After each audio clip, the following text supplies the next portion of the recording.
Geographically, there were a number of reasons why enslaved Africans were the easiest solution for the demand for slave labor, particularly for sugar. First, the distance to Africa was extremely close. Secondly, because Portugal already had a series of trading posts all around the coast of Africa, when the supply of slavery, of enslaved people from close to where Nigeria and Benin and Togo is today, was exhausted, they were able to move down to the region that today is Angola. And there's a lasting linguistic and cultural legacy today because Angola also still speaks Portuguese as one of its official languages. And eventually around to the Indian Ocean side of what today is Mozambique, which is another Portuguese-speaking country today. There were experiments with, after the abolition of slavery, with bringing indentured servants from other places, including India. But they never had the economic advantages and geographic proximity as did Africa for the Portuguese. Now, one of the common misconceptions about slavery, and this is something that you hear in the United States as well, not just Latin America, is that Africans were just as complicit or more complicit than Europeans in the slave trade. And while it is true that there were certain states and groups of Africans engaged in the slave trade, and the slave trade predated the founding of Brazil, the introduction of sugar to Brazil, the case is that the British, Portuguese, French all introduced firearms, set up economic arrangements to encourage more slave taking and increase the scope of the slave trade. It's also important to note that there were categories of indentured workers that you could call serfs or slaves in Africa. But the conditions in which they were kept and their lives were much worse in the Americas than in Africa. And in fact, it's debatable whether we can really use the same term of slavery to refer to the labor systems that existed in Africa that are often described under this category of slavery. There's simply no way that the number of slaves that were taken out of Africa could have been taken without the active intervention of Europeans over the course of several centuries in Africa.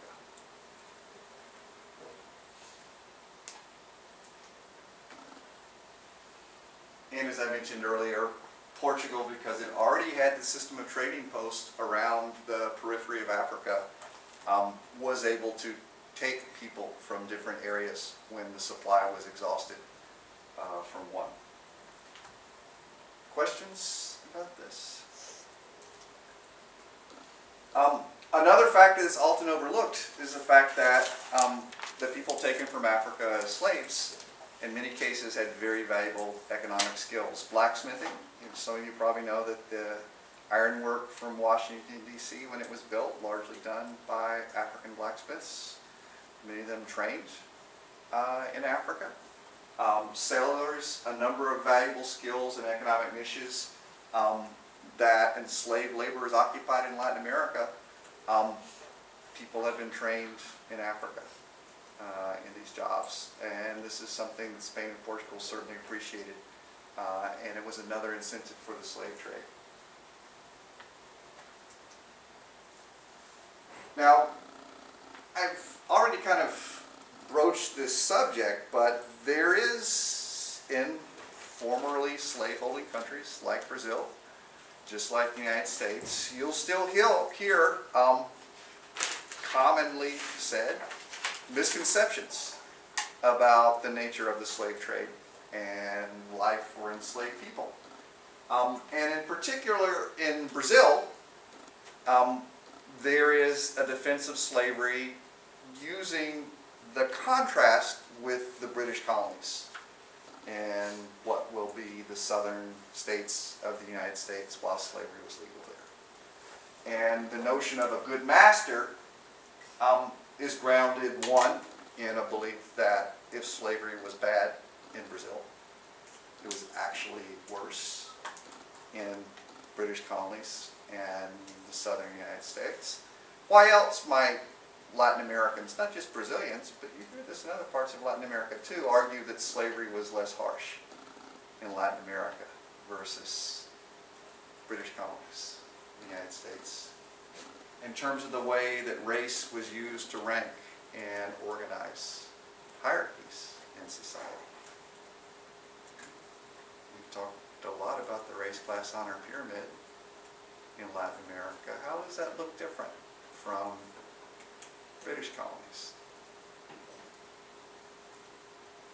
Laura? Like it wasn't as rigid, so there was like more fluidity in Yes, absolutely. Alexa, were you gonna? I was going to say something. Yeah, and in British colonies, what was the division between black and white in British colonies? Solely the color of your skin. And how much African descent made you black? The one drop. One drop rule, right? Basically, any degree of African descent. And this was the law of the land in states like Louisiana until 1964. 1/64th was a cutoff in many states. Right? Whereas we have seen this spectrum in which white is at the top and black is at the bottom in Latin American colonies, but there are these gradations. Right? So some people point to this and argue that this is a less racist society in Brazil, in Latin America as a whole. What about religion and the difference between Catholicism and Protestantism? What kind of institutions or practices are really important in linking Afro-descendants to Creoles and Peninsulares in Latin America that we just talked about? Not that long ago. Less than 48 hours ago, I think. God-parentage, right? The notion that there was this sort of fictive kinship in which slave owners would stand as godparents for enslaved people. And this is another fact pointed to by defenders of slavery. Now, in fact, when we actually look at the numbers, and this was done by a number of historians starting in the 1960s, working not just in Brazil and the British colonies in the southern United States, but in the British colonies in the Caribbean. If we look at mortality rates for people working in the fields in British colonies and Brazil, Portuguese colony, we see no difference. And there's some evidence to suggest that the death rate was even higher in Brazil. Right? And in fact, when you look at the sugar industry, the average lifespan for enslaved people, if they survived the Middle Passage from Africa, and again, the death rate in that journey is estimated at 1/3 by some historians, the average lifespan of a slave in the fields of a sugar plantation in Brazil is 7 years, right? Which does not suggest a particularly benevolent or paternalistic slave system. Right? Now, there are a couple of other features that I'm going to talk about in a minute that are often held up as an example to suggest that the system was less harsh. But I would argue that for the experience of the vast majority of people held as slaves in Brazil, their lives were not significantly better than slavery elsewhere in the Western Hemisphere. Questions about this? Okay, this brings me to my next point, which is the legal status of enslaved people. And here we can find some features that do exist in Brazil and the Spanish colonies that we don't see elsewhere in the Americas and British colonies. One is, compared to the British colonies, that we do see a lot of enslaved people occupying positions in the economy that they were excluded from in the British colonies. Sailors cowboys, skilled craftsmen, and a lot of personal retainers, as shown in this image. And here, conditions were significantly better than workers on sugar plantations, although the vast majority of people did end up in sugar plantations that were taken in bondage. But conditions were much better in these niches. Secondly, and this is a pretty significant difference, legally. Children born to enslaved mothers whose father were not slaves, be they free Afro-descendants or white or mestizo, they were supposed to be free, although there were exceptions to this. Legally, they were entitled to freedom.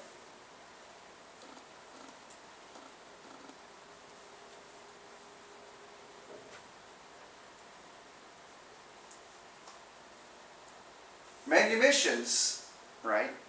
Granting of legal freedom to an enslaved person. Manumissions are often held up as an example of a less harsh slave regime in Brazil. And in fact, we can find a number, thousands of cases of manumission. But when we sort of look at them closely, there's some elements that don't seem very benevolent at all. First, it was the old, people long past their most productive years, that tended to be manumitted. And secondly, when you do see people in the prime of life being manumitted, it's almost always because they're valuable workers occupying a place or a job that makes supervision and control extremely difficult, meaning they're much more likely to run away and the slave owner loses all of his investment. And doing jobs where it's economically rational for the slave owner to allow the enslaved person to keep a share of their earnings because they'll work more and part of that will be returned to the slave owner. And this is a good example of it. Street vendors in Brazil. They were allowed to keep a share of what they earned and turn most of the profits over to the slave owner. Cowboys or sailors, where enslaved people could have the means and opportunity to escape. They would very commonly be given the chance to buy their freedom by working for years and years, right? And again, it was an economic calculation by the slave owner that I might lose my investment if they escape.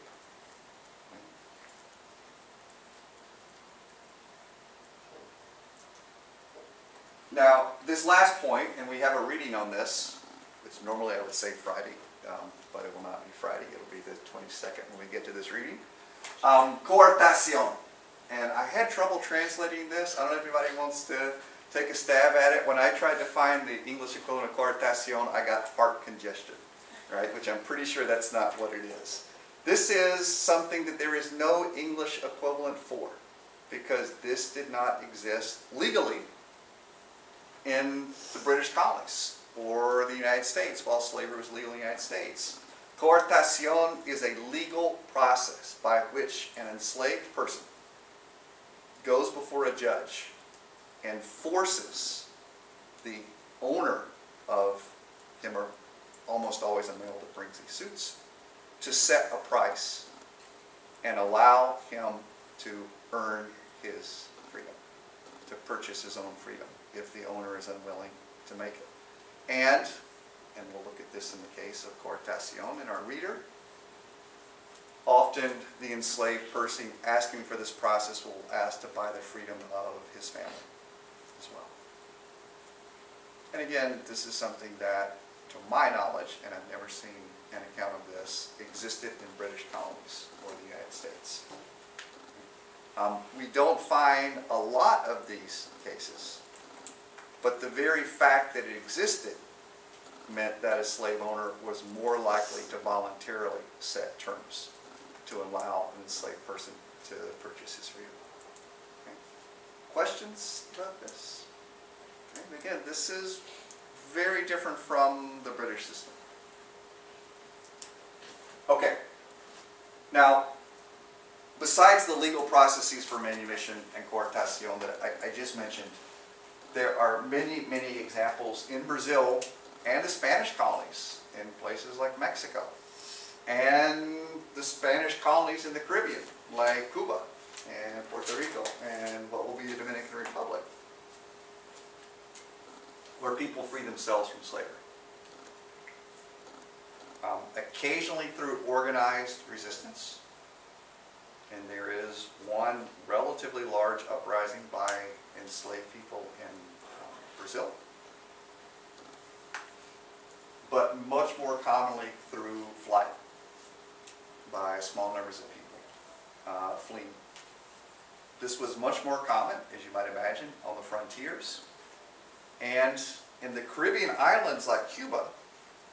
Right? The sugar plantations were clustered near the coast, and if you could make it to the interior, to the Sierra, to the mountains, you would be free. Similarly in Mexico, on the Gulf Coast or the Pacific Coast, if you could make it to the mountains away from the sugar zone, you would probably be free. Right? And once we get to the 1700s, where is this great power rivalry in the Americas, when the French and the English show up and start creating colonies, they start encouraging slaves in Spanish colonies to revolt and even promising them guns in some cases. And the Spanish return the favor in the British colonies. Right? So there are some cases where the rivalry among European nations benefits enslaved people seeking their freedom. When we look at the race class honor pyramid, and this might come up on the midterm, this next essay question, who knows? When we look at the race class honor pyramid, there is one group that consistently seeks to resist, and that is enslaved people. When given the opportunity, enslaved people do flee, right, given what slavery was like. And this is, again, unique in Spanish and Portuguese colonial society. The incidence of corporal and capital punishment, and I do have a reading up on the Moodle, a short reading, that gives you some pretty gruesome examples of what this corporal punishment was like. Hamstringing, cutting the tendon on the ankle was very commonly the first punishment for an enslaved person trying to run away. Torture, always done publicly as a spectacle, was very common in the slave regimes. Again, speaks to the consistency of resistance. Where people can escape and do escape, typically near mountains, swamps, inaccessible areas. We see communities of self-emancipated people springing up. Some of these names still exist in Spanish and Portuguese. Quilombos and palenques, the two most commonly used words in Spanish. And these self-emancipated people are referred to in Spanish as cimarrones, a word that passes into English as maroons. And this is, again, we hear about cimarrón or maroon communities in the Caribbean, palenques in the interior of Brazil. We'll read about the largest one, Quilombo, later. Now, because self-emancipated people were, as you might imagine, unwilling to go back to slavery, unwilling to negotiate freedom, and fought incredibly hard against Spanish and Portuguese forces to maintain their freedom, the Spanish and Portuguese colonial regimes responded and reacted by making what's been described as a Faustian bargain with these quilombos and palenques. They would be given their legal freedom and a right to rule themselves, land to farm, for one condition, and that was to refuse to accept any more people seeking escape and freedom, and in some cases even cooperate with Spanish and Portuguese officials to return other self-emancipated people. Last points. When we look at the lasting legacies of slavery in Latin America, and particularly in Brazil, there's a lot of evidence that slavery stunts economic development. That in a number of profoundly detrimental ways, reliance on slave labor serves to slow economic growth even centuries after abolition.